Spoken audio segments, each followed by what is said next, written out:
What's up, guys? I got one here from Incident Audits, which is going to sum up what modern dating is, feminist double standards, and why so many men are done playing the game. Let's get into it.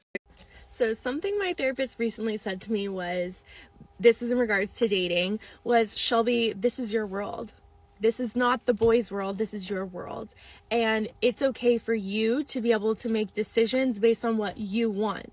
So what is your ideal dating situation? How often are you seeing them, going on dates, talking to them?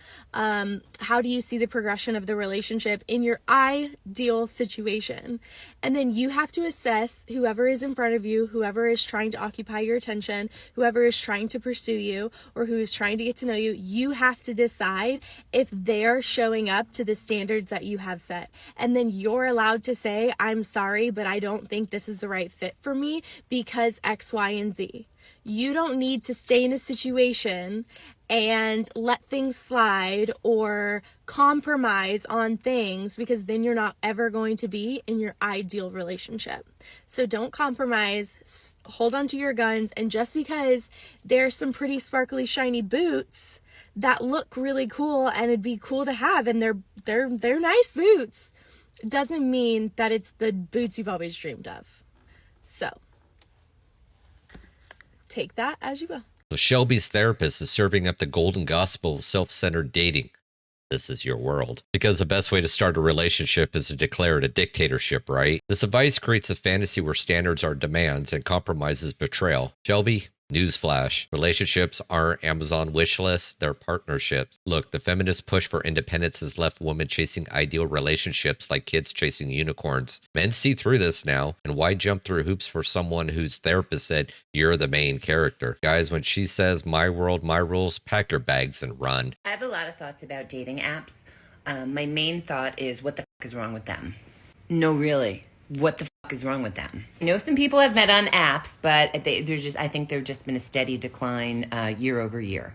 I'm dating someone now that I know from college. So far, so good, and pray that I don't fuck it up, because I can't go back out there. I can't do it. I don't know what it's like to date in your 20s, 30s, 40s on the apps, or 60s. I don't know. I can only speak to what it's like in my 50s, because I'm 53. And I probably opened up, deleted, Hinge, Bumble, all the things multiple times. So if things don't work out with him and I do fuck it up, I'm just going to try to meet someone in the wild, or I will pay for a matchmaker. I can't go back on there, but we need to invent something better. I recorded this little clip earlier in the year to try to explain what it's like to be on the apps, because in theory, it should be great, right? You're single, those people are single, but no, nobody wants to be on there. And you everyone that you're seeing on there, and they hate you equally. It's like this awful place that you feel like you need to be, but you do not want to be there. Yeah, I can't go back there. Back onto the apps after you've deleted them multiple times, it's like going to a dive bar on Bourbon Street at 2 a.m. on a Tuesday. And the floors are sticky, the drinks are terrible, you hate the music, you're not even sure if it's safe, but you still go. Number one, great self-esteem, already believing she's gonna, actually her words, fuck up the relationship. But you want to know what's up with dating apps? It's a digital wasteland where romance goes to die. I mean, she's 53, yet the frustration's universal. Apps are a rigged casino. You swipe, you lose, you keep coming back thinking this time you're gonna win. They're optimized for profit, not for connection. You know, there's truth in her dive bar analogy, but here's what she's missing. Dating apps are broken because users are broken. Women swipe for validation, men swipe for a chance, and guess who profits? Not you, not me, not anybody. Get off the apps, hit the gym, improve yourself, and if all else fails, book that flight. Passport kings are thriving. And she's not done yet. We got a little bit more. Hi, is anyone sitting here? Okay, I'll just sit here. Thanks. Hi. Oh my God, J-Man is still here, and he still doesn't have a shirt on. Why aren't you wearing a shirt? Never a shirt? Oh, Tom, hi. Yes, I remember. No pen pals. I'm old school. I'm not interested in a pen pal or just endless texting. Right. And I see you brought Andrew from Queens, who is convinced that nobody on here is real. Yes, Salvatore. Actually, I have a suggestion for you. Do you know how to crop? Because I noticed in all your pictures, you put like group pictures and you kind of like scribble everyone. You don't have to scribble over the other face. You can, let me show you. Give me your phone. Greg, that awesome fish. Also, why did you bring your fish to a bar? We're in a bar. Cliff from Teaneck. Mm-hmm. Yeah, I know you're not a sugar daddy. I know you're not a sugar daddy, and I know you're tired of all these materialistic. Do people think you're a sugar daddy? Like, I'm just curious because you mention it like a bunch in your profile. God, this is so depressing. What? What's your name, John? Yeah, I don't know what's with all the pronouns. You probably shouldn't put that on a profile. What's with all the pronouns? Like, what's with you? Okay, this is depressing. I am going to head out. I'm going back to bed. Yeah, I'll take the check. Okay, I'm never coming back here. I don't even know why I came here. Yeah, you can go ahead. You can sit here. Bye. I'll see you in 2 weeks when I'm back. I mean, obviously this is a skit or meant to be a joke, but this is modern dating in a nutshell. Endless pen pals, group photos with mystery friends, and a bar full of lonely souls making bad decisions. Her tone screams, I'm done with this circus, but let's flip the script. Guys, don't be Greg with the fish or Tom with the endless texts. And for the love of God, leave your pronouns off your profile. Nobody swipe right for a grammar lesson. Social media has trained everyone to overshare, but mystery still wins. If the dating pool feels like a sewer, it's because standards on both sides are non-existent. Men seriously give themselves away, and it's ridiculous. I had a live last night in which the prompt said that men fear strong women, and a lot of men came in. My favorite ones are the men that come in and says, I love strong women, my wife is a strong woman. I love the ones that tongue-in-cheek and said that I'm not afraid of strong women, I'm afraid of all women. Those ones are the best. But then there's toxic men that come in and they're just misogynistic and they're just crazy. And a lot of them will come in and say, oh, you're just a crazy cat lady. Listen, if I'm sitting here and choosing a cat who defecates in a box and I have to clean up their feces, what does that say about a man? Seriously, that I would choose a four-legged feline in which I'm cleaning up their fecal matter over a man is not an insult to me. It's an insult to you, and you really need to unpack that.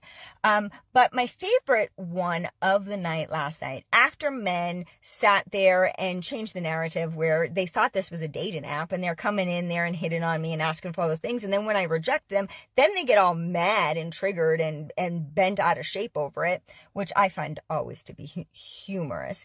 But then they're sitting there crying over women and how they take all their money and take everything in the court system and blah, blah, blah, blah. Listen, nobody's coming for your Mario Kart, dude. Nobody's coming for your Xbox. Like, really, you're a scrub. Nobody wants anything from you.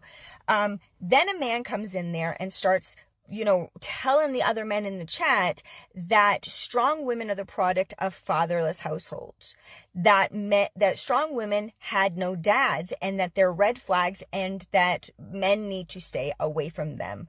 I'm sorry, let's unpack that. Did you just tell other men that strong women are because they had no fathers? So you're saying that men create weak women. So you hear that, guys? She says it's okay for us to shit in a box. Awesome. You're like, but wait, out of all that ranting, that's all you got out of it? Well, no, but I thought that was the most funny part.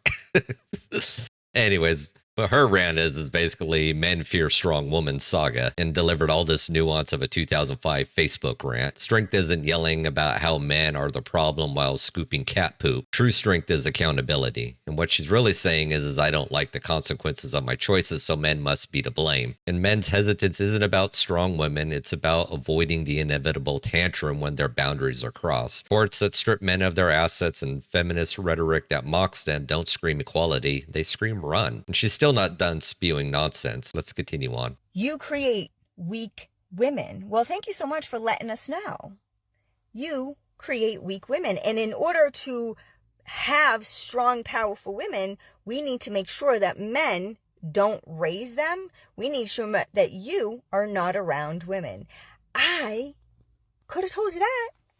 I understand. Thank you so much. So if women want to raise strong, powerful women, we need to go to court and tell the judge, listen, I want to raise a daughter who someday will be the president of the United States, who is going to be a doctor, who's going to be a CEO and an entrepreneur, who's going to be a rocket scientist. And in order to do that, I need to make sure that my ex-husband doesn't have custody, because apparently, according to men raise weak daughters, and I want to raise a strong daughter who is going to be the senator, who's going to be a prosecutor, who's going to be a world leader.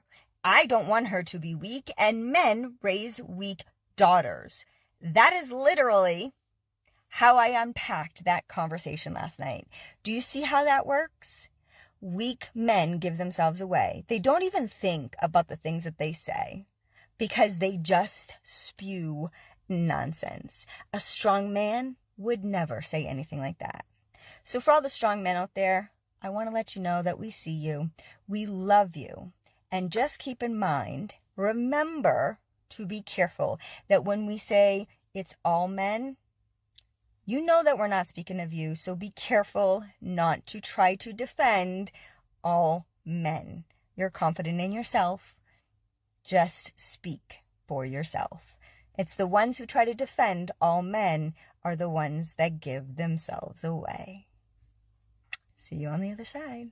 Number one, it's already been statistically proven that kids being with a single dad are going to do better than being with a single mom. Sorry, but that is what it is. And number two, her potentially raising a future prosecutor, maybe prostitute with the way she acts, but not trying to be mean here, but she's a little out there in left field. Really what she's claiming is men raise weak daughters, but want to discredit men entirely in the name of raising strong women. I mean, look, feminism didn't produce rocket scientists or presidents. It produced an epidemic of single moms blaming men for their struggles.